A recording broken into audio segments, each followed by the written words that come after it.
Magandang hapon, ako po si Ruth Cabal. Pasadahan na natin ang marumaratsyadang balita dito sa Frontline Express. Umabot na sa higit 20,000 ang apektadong residente sa paghagupit ng bagyong Marce. Ayon po yan sa inisyal na tala ng gobyerno. Nag-iwan ng matinding pinsala ang paghagupit ng bagyo sa Cagayan kung saan ito 2 beses naglandfall. Kung hindi tuklap ang mga bubong, nabuwalang mismong bahay sa halos ng tirahan sa bayan ng Apari. Nagsitubbahan din ang mga signage ng mga kainan at mga poste kaya malaking bahagi ng probinsya pa rin ang walang kuryente. Sa Apari, patuloy ang pamimigay ng pagkain at maiinom sa mga residenteng lumika sa evacuation centers kagabi kahit walang kuryente. Rinig din ang malakas na hangin at ulan doon. Tulong-tulong naman ang mga residente na tanggalin ang mga naglalakihang sanga ng puno na nakaharang sa daan sa Amulong, Cagayan. Habang sa Pamplona naman, kitang-kita ang pag-ihip ng malakas na hangin sa ulan sa isang floating cottage na nandyan po sa may bahagi ng karagatan. Hindi rin nakaligtas sa hagupit ng bagyong Marce ang ilang bahagi ng Ilocos Region na isinailalim din sa Signal Number 4 kahapon.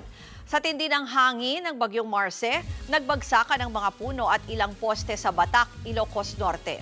Agad na nagsagawa ng clearing operations ang mga otoridad doon. Pinadapa rin ng bagyo ang peryahang ito sa bayan ng Bacara, halos bayupi na rin ang mga yero. Tulong-tulong ang mga residente sa paglilinis sa mga nagbagsakang puno. Higit 100 pamilya ang inilikas mula sa isolated areas doon.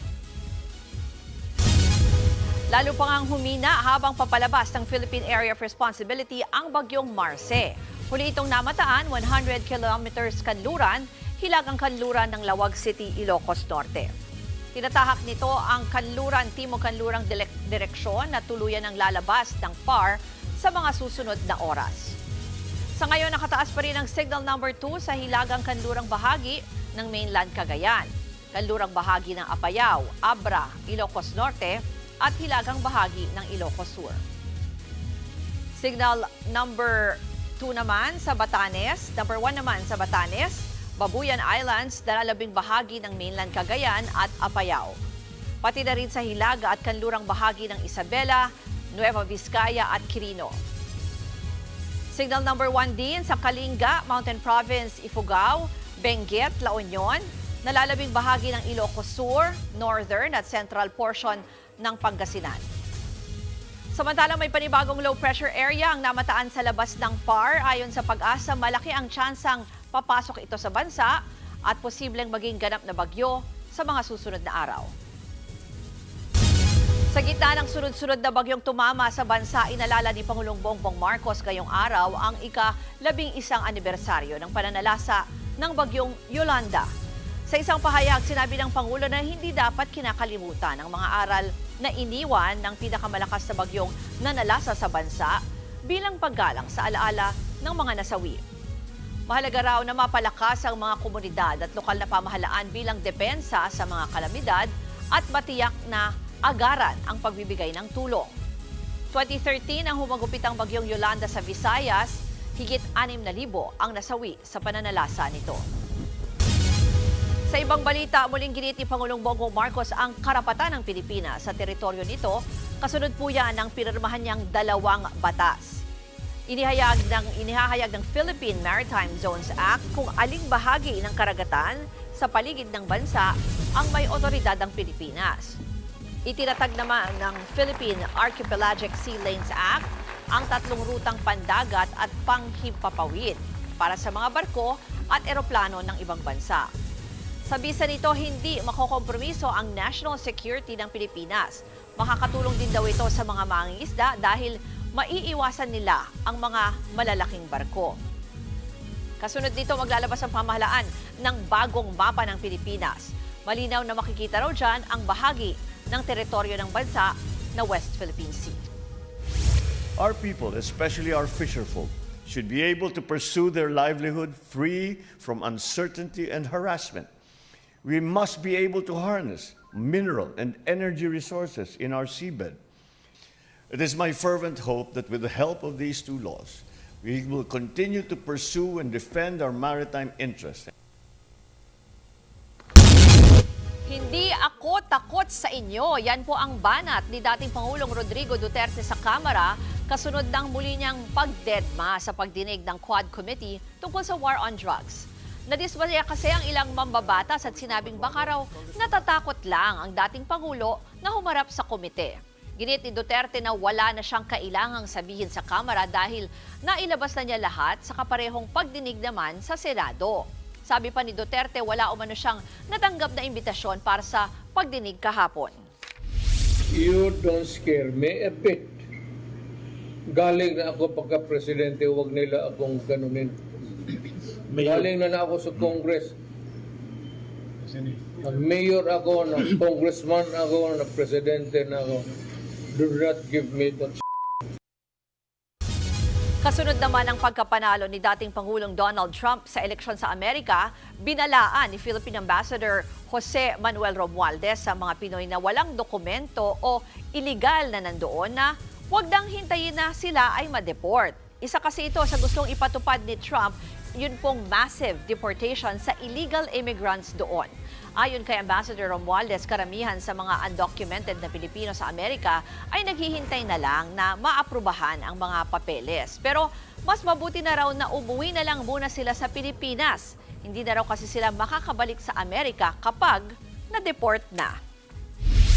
My advice to many of our fellow men who actually are still here but cannot get any kind of status. My advice is for them not to wait to be deported, because I can see that the administration of President Trump is really going to be very strict with the immigration policy that he intends to put in place.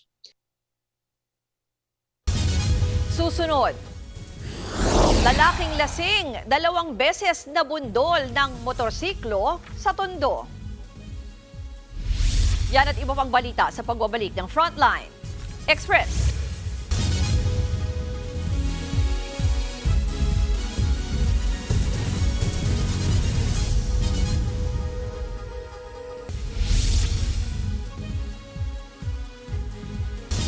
Abiso po sa mga kapatid nating motorista, may nakaamba na namang taas presyo sa petrolyo sa susunod na linggo.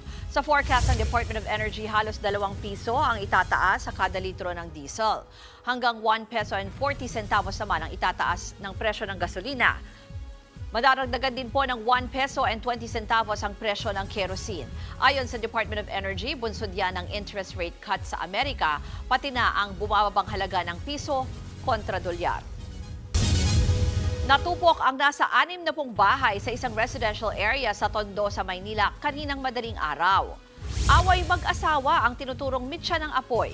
Ayon sa mga residente, nagsimula ang sunog sa bahay ng mag-asawang nag-away daw at nakaiwan ng nakasinding kandila. Mabilis kumalat ang apoy sa magkakadikit na bahay. Tumagal ng 3 oras bago tuluyang naapula ang sunog. Pansamantalang nananatili ang mga pamilyang nasunugan sa covered court ng barangay. Sa Tondo pa rin, dead on the spot ang isang lalaki matapos ma-hit and run ng 2 beses. Sa kuha ng CCTV, makikita ang biktimang naglalakad sa gitna ng kalsada. Nang bigla na lang siyang salpukin ng isang motorsiklo. Pero ang nakabundol, dire-diretsyong tumakas. Kita sa video na sinubukan pang gumalaw ng biktima, pero isa pang motorsiklo ang dumating at sinagasaan din siya. Sumemplang ang pangalawang motorsiklo. Pero nang makarecover na ang rider, mabilis din siyang humarurot paalis. Ayon sa ina ng biktima, lasing ang kanyang anak nang mangyari ang aksidente. Patuloy ang investigasyon para matukoy ang mga tumakas na suspect. Narito naman ang mga balitang dapat niyong abangan sa Frontline Pilipinas. Iba pang update sa pinsalang iniwan ng bagyong Marce, ihahatid ng News 5. Pagliyab ng kotse ng racer na si Angie Mead King habang minamaneho niya ito sa pulsa video. At sa unang pagkakataon, disyerto sa Saudi Arabia, nabalot ng snow. Yan ang mabilis sa pasada ng mga balitang dapat niyong malaman. Ako po si Ruth Cabal. Magandang hapon at happy weekend.